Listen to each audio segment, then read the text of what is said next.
All these men surrounded me as I was doing a live report. And the minute that the light went out, suddenly I was groped, I was grabbed, my clothes were torn. I literally had to fight to get out of that group. And so let's go ahead and look at this tape so that you can see what I'm talking about. This was live on television. Barely. I gotta get out of here, guys. So tell me. Yes. Tell her why should we are there.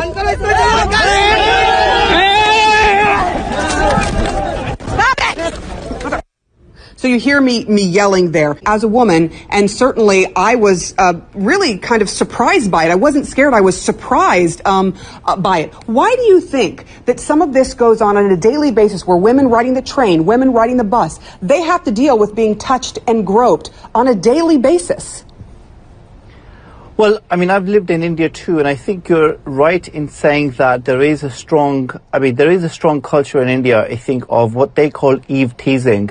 And unfortunately, in a lot of cities, this happens to a lot of women who are traveling around, just Indian women traveling around, not just tourists, but, everyone, where they're just groped, they're harassed, and I think that there is a problem there where men don't understand the boundaries and don't understand the difference between, or don't at least respect women's boundaries, because they're traveling around, they're doing this and they're doing that.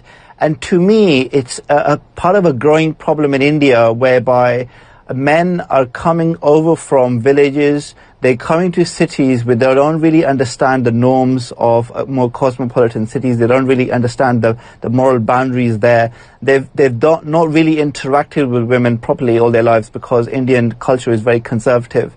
And they're single too, because India has a huge sex selection problem whereby there's far more men than there are women.